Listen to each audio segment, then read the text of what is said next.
Good evening, everybody. I know we've got at least one member who needs to leave early this evening, so we're going to go ahead and get this this meeting underway. Mr. Halverson, do you want to take the first items?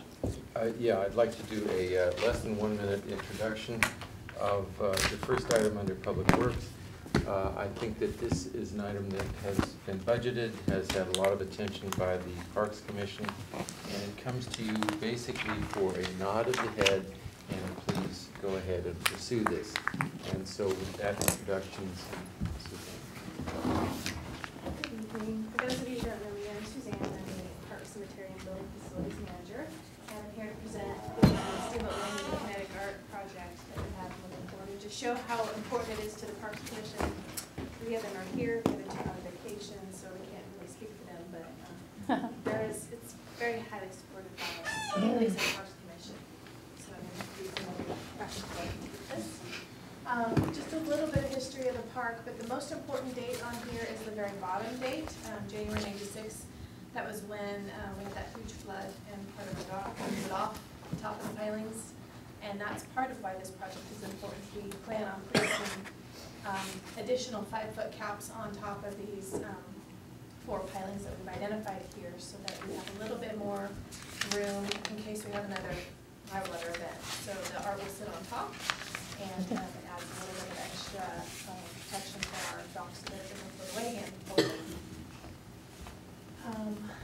We've contracted, well, we have a contract that will be presented to you on Monday for the Women Who Weld. And basically they've come up with a design for 4 pieces to go on top of these caps, each representing one of the elements of fire, earth, water, and air. So they will pull in some different ideas from the community and from the Pacific Northwest to make these art pieces, these kinetic art pieces, very special to Washougal.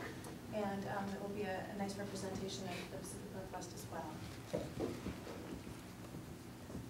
The budget that we have for it, we've already paid for the shoreline review and CBEN that came directly out of the park operating professional services fund.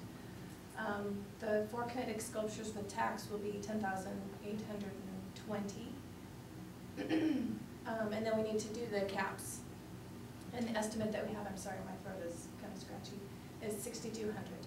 So we have some unknowns that we might get into this piling project and find that the pilings may need some repair. So we don't really know, I don't think anybody's looked at them from the top since '96. So we have some unknowns out there that we don't really, can't really guess how much they might cost. So. And then the funding that we have, the Parks Commission has dedicated 2009 and 2010's Parks discretionary funds towards this project. So for $4,000, they are. Can you explain discretionary funds? Typically, and it's not a guarantee, but in years past they've been given $2,000 to use any way they wish for projects. So they asked for 2009 to be held over for this project, and they immediately dedicated 2010 for this project as well. And I just applied for a Parks Foundation grant requesting that at least one piece be paid for by the Parks Foundation. They would have their name on it. It would be special to them as well. So that would be $2,500. That is that decision will be made in the next couple months. So we'll know after that whether $2,500 will also be taken off that total. So with the $2,500 off, it would be $10,520. If we did not get the grant, it would be $13,020 coming out of the park impact fees. And then the Parks Commission has dedicated some time to go search for some donations. So they're pretty eager about that, I'm sure. And then I'd also like you to consider the benefits of art in the community. I Googled benefits of public art and found just a wealth of things about how it influences economic stimulation, enriched quality of life. There's just so many benefits to public art, and I think this is a nice start to bring that into the light of Washougal as a Steamboat. Any questions? The woodshop teacher at the high school, I've seen some of the work that he has teaches the kids to do, and it's exceptionally good artwork that they are taught to do.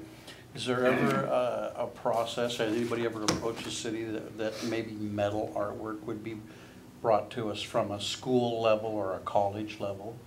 I don't think we've talked to them, but that could be a possible project in the future. I know we have some other projects. We've talked about some enhancements to the roundabout areas on SR 14. So that was one of the ideas that we came up with as well.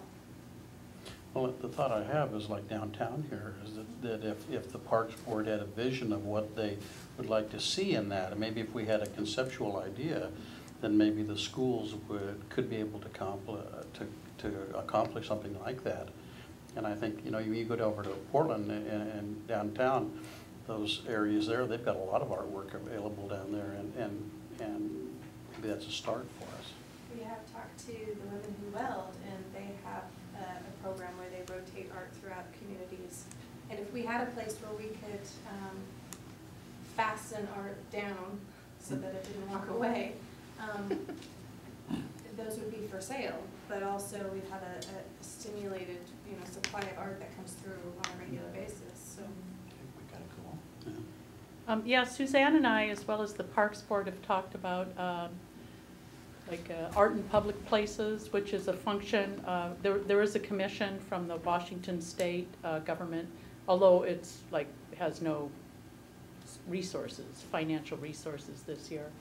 But they've been doing a lot over the years in art in public places. It's a really interesting program where artists come in, they commission a work, they present, they put it in a public location. It's not owned by the city, it's owned by the artist, but it's owned, or it's in public display for, say, 12 months. And then if the artist actually sells a piece, sells that piece or another piece, then there's a percentage of that fund that goes back into the city coffers for art in public places. But Port Angeles has been very, very, very successful over the years with that program. And they, you know, the question I asked them was, how do you keep all of those pieces from being vandalized? Because, you know, Port Angeles is a pretty blue-collar community like ours. And they said, well, we work with the school system. We teach kids from a very early age that to appreciate art. And so as they mature, even into teenagers, a lot of that artwork is not vandalized. So I think it's something that we really need to be looking at. I think it's something we can do despite any economic upturn, downturn. But this is a start. The specific item before you had a lot of documentation in the packet. Looks like it's had a lot of work up. I want to emphasize it is not funded by the general fund, which is under so much stress.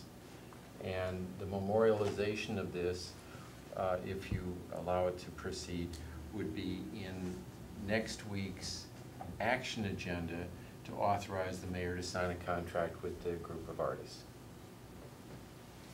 And we want to make sure that your questions are plentifully given the opportunity to be answered and asked.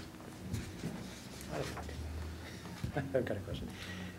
So I've got a couple of questions about this project.